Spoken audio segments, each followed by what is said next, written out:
Gainesville, The Villages, 1370 AM, 96.3 FM, The Source.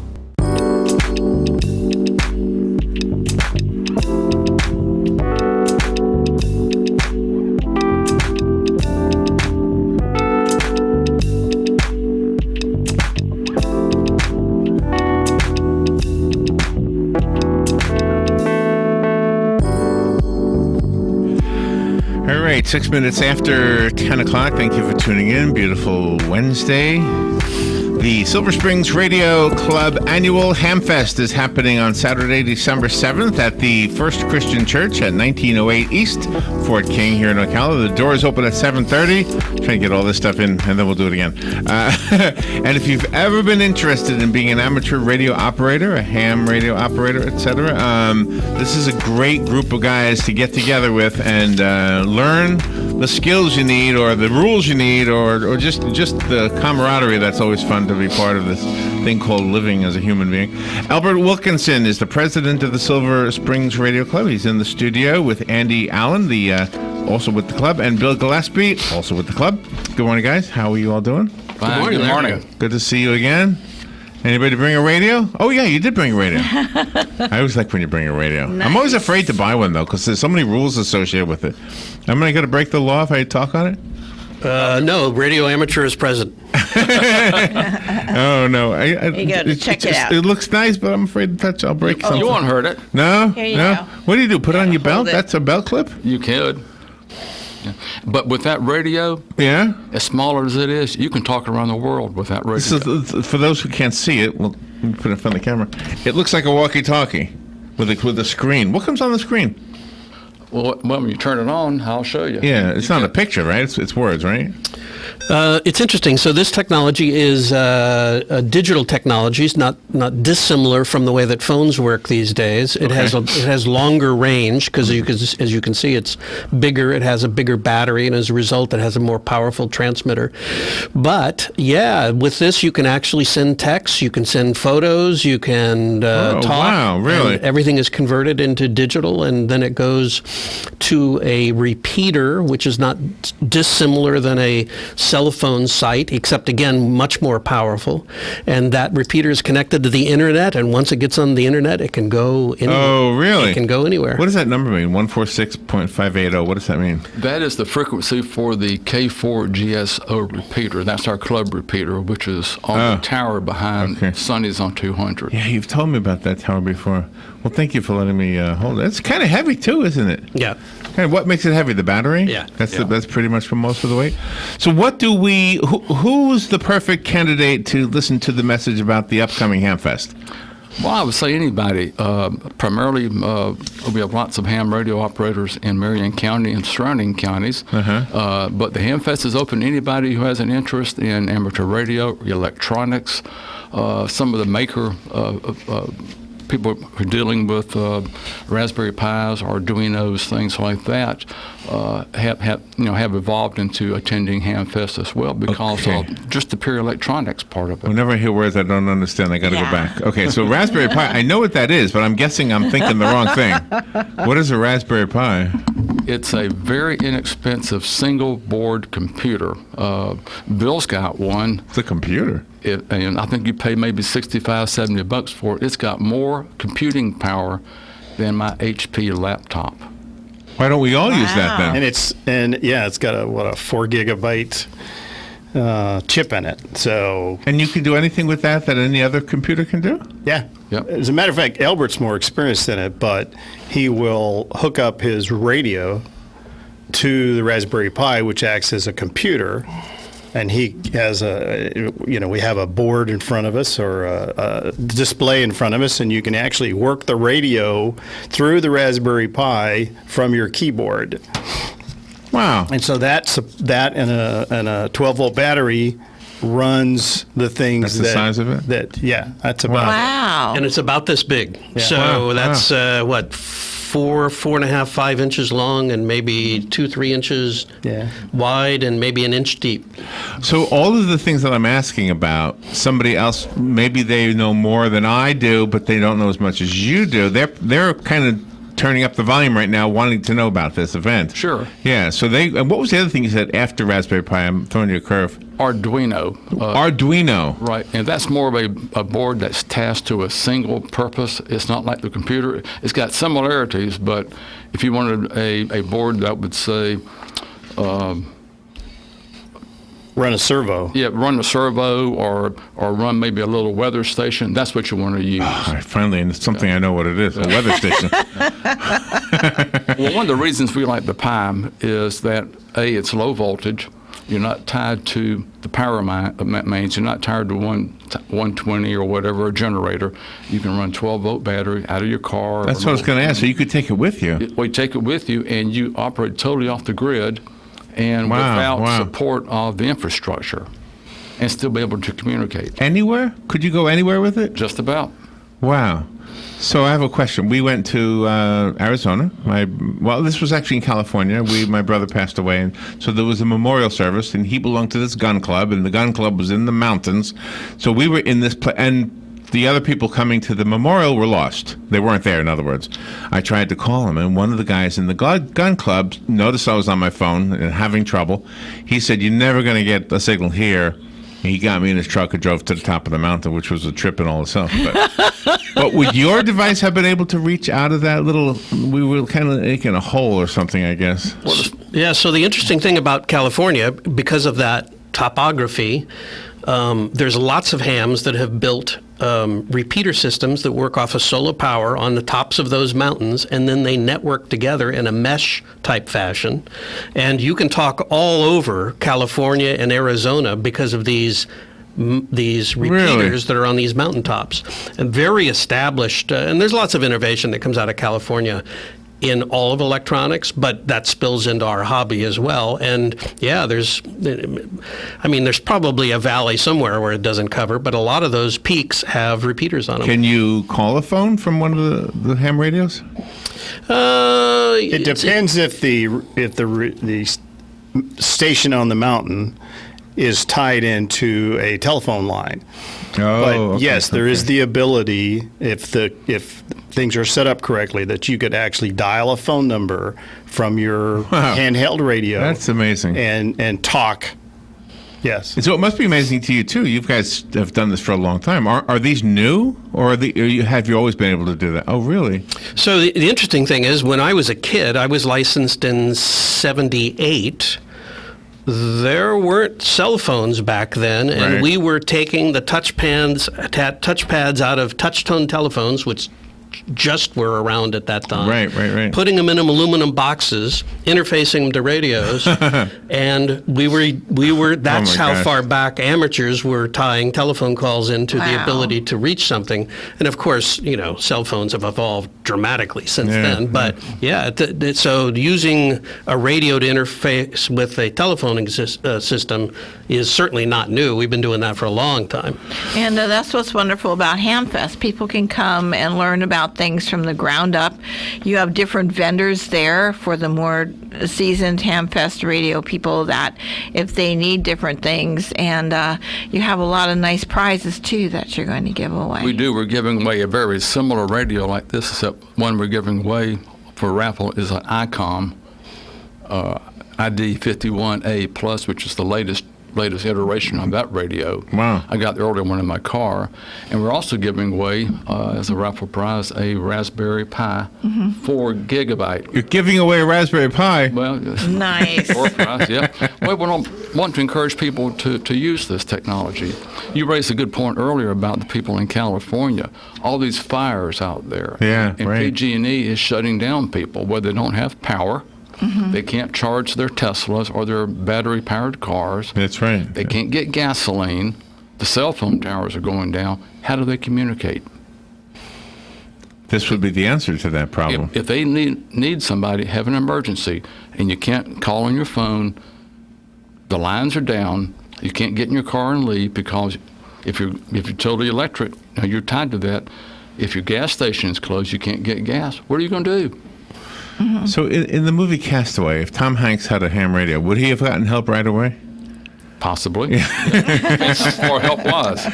But at least he could call. You're going to do a testing there also. What is the testing all about? We are in the testing part. To get your initial license, you have to study, and you pass what's known as the technician's exam. And that gives you your first license. If that's as far as you want to go in amateur radio, you can still get one of these radios and talk around the world. But you got to spend a little money for that. Or you can just get a basic HT and communicate locally. We encourage all amateurs, at least get your general license, because it gives you almost all the privileges that the extra has with a few minor differences. Extra gets you everything. You can do anything in ham radio you want with an extra license. But testing will take place at 10 o'clock. There at First Christian Church, we'll have a classroom, or the library will test there. And then for the person getting their initial license, it takes about a week for the FCC to issue their call sign. Then they're good to go. If you're already a technician and want to upgrade, you can go to general or extra, but you have to go through general first to get extra. Then you're good to go from that point forward, and you already have a license. And then the FCC will, in about a week, go ahead and post your upgrade. What is the bulk of your time spent on ham radio? Is it just for relaxation or for recreation? I mean, obviously it's not always a fire out in California. Well, the answer to that would be yes. Quite honestly. Everything? Because some of it's recreation, some of it's community service, quite honestly. We go out and help with the walk. March of Dimes. March of Dimes walk every year, and we provide radio communications for them. I work with the emergency management of Marion County and work with them in our CERT teams. I don't know if you know the community emergency response teams that are in the neighborhood. I think I learned that from you. Some of that information that comes from them, they use ham radio operators within their communities to provide information back to a central point in their community, whether it's identifying trees down or electric out or whatever. But we can also use those to, if we can't get through to, say, 911 because they're quite honestly pretty busy, we can then use the radios to call the Emergency Operations Center and say, hey, here's our issue. And we haven't been able to get through. And then they can then walk out the door, walk into the pit, hand it to the first responder people and say they can then put it in their queue. The other thing is you can go in and for the recreation part, and you can contact people around the world, through the local repeater. Radio guys always put the headsets on. Isn't that great? I'm glad you have your headsets on because we have a phone call. Good morning. Thank you for calling. You're on the air. Yeah, good morning. This is Jim. I'm a member of the club. I'm on my way to help my nephew out of a jam, so I couldn't be at the station. But I'll be at the Hamfest as a customer, buying goodies, and I encourage anybody interested in radio and electronics to come and see what they have. They have all kinds of neat things, including a guy that sells rubber chickens. Nice. I love that. All right. Well, thank you, Jim. Appreciate the call. All right. Have a good day. Thank you. You do have a general admission fee, but if you're a law enforcement officer or a first responder, you have a special deal for that, or military. If they're in uniform. We'll let them in, but they must be in uniform. So he said, Jim said he was going to be buying some goodies. What kind of goodies are for sale, besides the rubber chicken?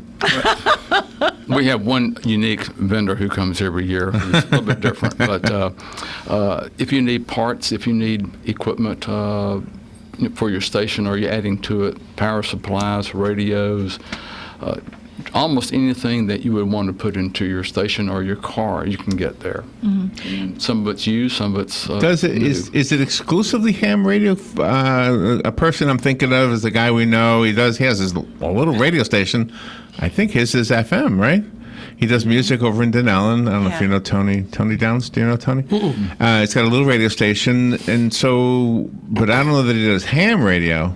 And I'm guessing he has to buy stuff all the time. Would that kind of a person with that kind of an interest find something at the Hamfest? Possibly. Andy, you've been Or maybe more it's involved in broadcast. Oh yeah, absolutely. So there's very similarities, lots of similarities across all kinds of communications. So anybody that's interested in any form of communications could probably find some part that they've been looking for at a Hamfest. The Hamfest is vendors that are selling things, in most cases new things, and it could be parts or radios or antennas or wire or any of the stuff that you need, headphones.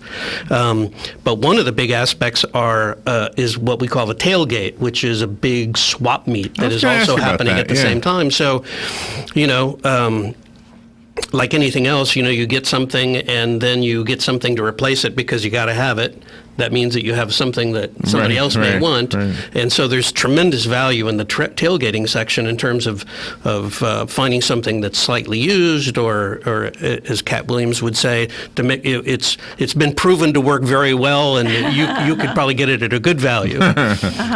So yeah, there's lots of tailgating that goes on. Lots of commercial stuff falls out of the commercial world that we can find interesting uses for. So those that have been involved in commercial communications will often come and have things that we can repurpose and do so at a value. So there's lots of that stuff there. There's, it's an electronics focused swap meet. Yeah, that's what it sounds like. Yeah, that's why I was thinking of Tony, because he's obviously into the whole engineering part of radio, as well as, because Rob and I aren't. We just talk on a microphone. That's about it. I'm lucky to know which red button to push. But I love it. To me, it's a thing. What is the talk-in? What is that? It says talk-in available. People can actually just be part of it by calling in? Well, what would happen is, if people who are coming to the Hamfest are not familiar with Ocala and how to get here, say someone coming up from, let's say, Citrus County, doesn't know Ocala. Okay. He may know Hernando, he may know Inverness, back of his hand, but he's like, where is this place? We'll have someone manning a radio on our 146.610 repeater. Okay. And they can talk them into the location. We'll give them directions. So you want to get off at this exit and proceed east on this road. So this is like GPS with a real person. Right. Verbal GPS. You also have food there. We'll have a food truck there. And he's independent of us. We're not in the food business. Right. But he is, and so he's been at our Hamfest the last couple of years and served. Is he selling ham? Probably serves hamburgers. And what time is the event? We open the doors 7th. at 7:30, Mm-hmm. and it goes to about 2 o'clock. But then people have come and gone, and there's plenty of parking next door. Have you ever had any stories you could share with us? Do you have any stories you could share with us about calls that you had on your radio that were interesting, weird, spooky? When I was in Texas, and I was in basically my second iteration of ham radio, as a child I had lived in Alaska. And so I ended up talking to a guy at North Pole, Alaska. Oh, wow. That I had, and a place I had been as a child. Mm-hmm. So to me, that was fascinating. And a second one is I was traveling back and forth between Texas and Michigan, and I had my radio sitting in the passenger seat of my pickup truck, and I'm driving down the road talking to some guy from Lithuania. Oh, wow. Okay, so that's the type of things that you can run into or be involved in ham radio.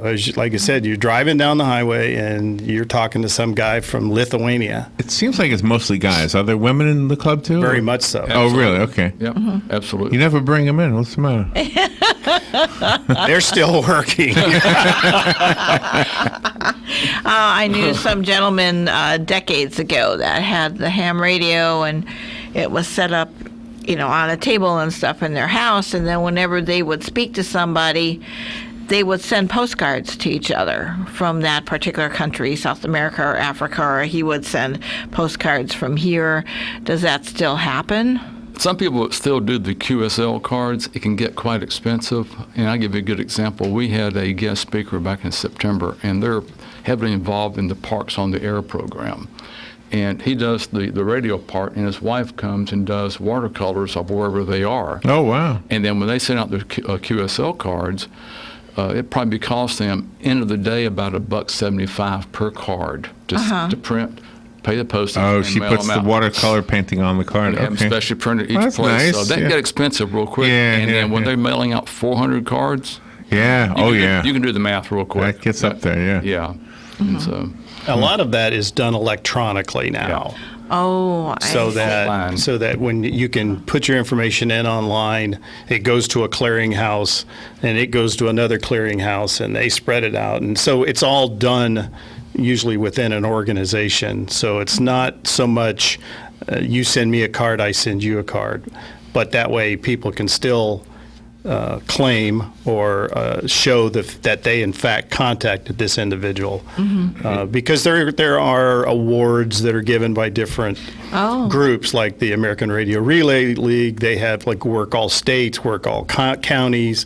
The Parks program that Alberta mentioned is they run their own program, and they have people who go out to state parks or county parks in the United States and outside the United States, and they set up their own awards as to how many stations they hit, how many, if they've touched all counties or they've touched all